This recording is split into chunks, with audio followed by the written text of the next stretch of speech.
Pense em um livro que se pareça de alguma forma com aquelas aventuras escritas por Júlio Verne que têm a ver com ilhas misteriosas, viagens marítimas, criaturas estranhas. Mas ambiente isso ao litoral brasileiro, no âmbito do romantismo em nossa literatura. Você terá um livro surpreendente, pouco conhecido, mas muito interessante e diferente do que se fazia na época. E o tema central? Sereias. Quer saber de qual autor e de qual obra estou falando? Te falo já já.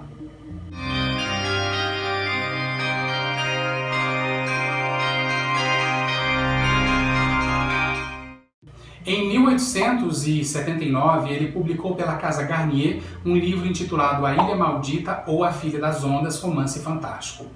Além de ter um estilo que lembra algo de Júlio Verne, A Ilha Maldita também nos lembra um clássico do alemão Friedrich de la Motte Fouqué, Undine ou Ondina, que é uma história de ondinas, ou seja, de seres femininos das águas. Parece que Fouqué se inspirou no famoso livro do alquimista Paracelso, o livro das ninfas, sílfides, pigmeus, salamandras e outros espíritos.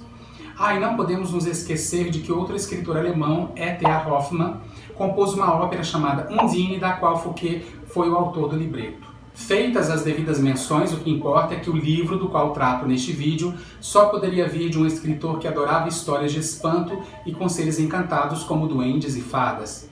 Já descobriu de quem estou falando? De Bernardo Guimarães, escritor mineiro sobre o qual já fiz outro vídeo na primeira temporada da série Escritores Brasileiros do Século XIX e a Literatura Fantástica. É só procurar aí na playlist o vídeo chamado Que Escritor Fez Esqueletos Dançarem? Essa Filha das Ondas, da obra de Bernardo Guimarães, também é uma ondina, uma sereia, mas dos trópicos. Ela vive em uma ilha misteriosa que os pescadores dizem mover-se e aparecer cada vez em um lugar diferente. Aliás, os personagens masculinos do romance se sentem inebriados pela suposta sereia e sempre alguém desaparece, provavelmente cedendo ao encanto daquele ser. E a personagem fantástica do livro, Regina, é de fato uma femme fatale. Trata-se da conhecida temática da mulher fascinante que enfeitiça os homens e é capaz de dragá-los até mesmo para a morte. Ouça um trecho. Meu filho, respondeu por fim o velho pescador, já fadigado das importunações do filho.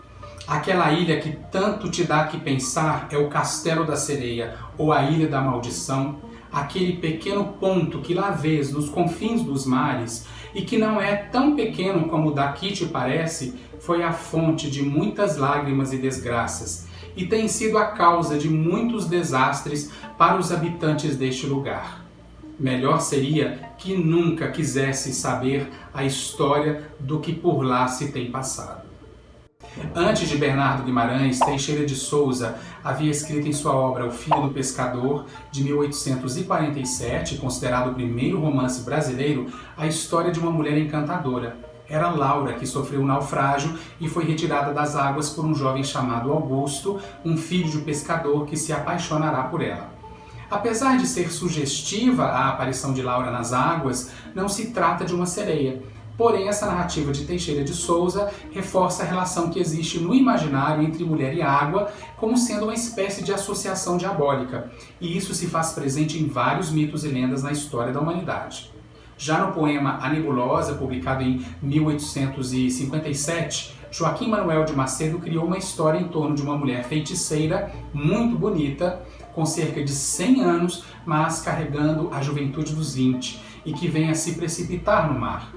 E temos ainda o grande romancista José de Alencar, que tratou da Mãe d'Água em uma das partes de seu romance O Tronco do Ipê, de 1871. Dessa vez a sereia seduz não um homem, mas uma moça chamada Alice.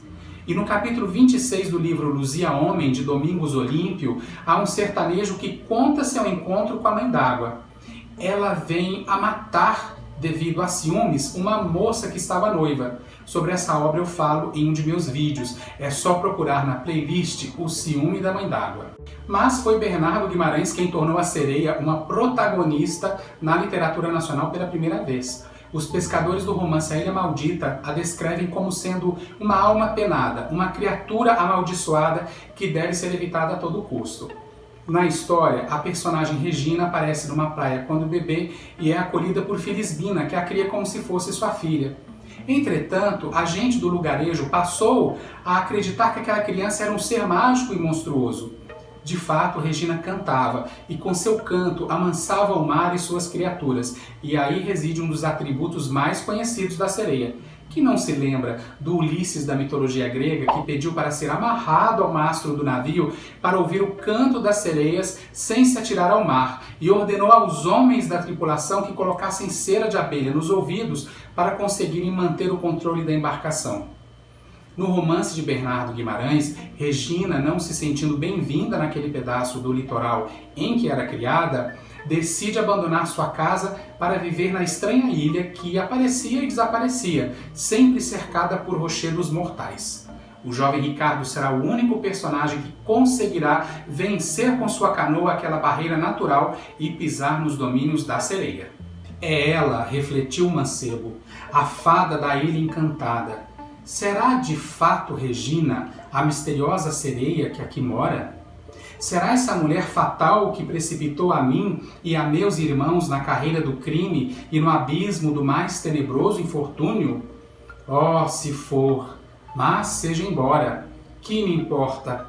Seja quem for, Regina, fada, sereia ou o próprio Satanás, quero vê-la, quero falar-lhe de perto, perguntar-lhe por meus irmãos, pedir-lhe conta deles, de nosso futuro para sempre anuviado por suas malditas e execráveis mãos, ou vingá-los se os sacrificou ao seu furor. No enredo, Regina é um personagem que compartilha do mundo real, mas também do mundo fantástico. Diferentemente das moças da época que estavam fadadas ao casamento e à criação dos filhos, a sereia de Bernardo Guimarães se sentia livre para viver como bem queria, e isso certamente incomodava a população caiçara que a conheceu. Porém, mais do que o canto, o que Regina usava para enfeitiçar os rapazes da vila era seu olhar hipnótico irresistível. Monteiro Lobato, na obra O Saci de 1921, usará do mesmo artifício. Pedrinho é advertido a não olhar para Yara para não ficar cego. Bernardo Guimarães, amigo de Álvares de Azevedo, nunca pôde ir à Inglaterra para conhecer o país de Lord Byron, escritor a quem tanto admirava e por quem foi também influenciado. Tornou-se alcoólatra e viciado em éter. Este último, seu médico lhe havia aconselhado para o alívio das cólicas biliares causadas pelo excesso de bebidas. Quando circunscrito às montanhas de Ouro Preto, o autor exercitava a imaginação pagando um garoto para jogar papéis pelo ar imitando uma tempestade e agitando uma colcha pelo chão para simular as ondas do mar. De repente foi assim que ele encontrou os caminhos para escrever A Ilha Maldita ou A Filha das Ondas. E espero que você consiga esse livro e tenha uma prazerosa leitura. Já leu A Ilha Maldita? Tem alguma curiosidade sobre Bernardo Guimarães que queira me perguntar ou contar? Escreva aí, eu vou adorar ler seu comentário. E se você gosta de histórias fantásticas, se inscreva em meu canal, eu tenho sempre vídeos que vão lhe trazer boas sugestões de leituras. Até o próximo encontro!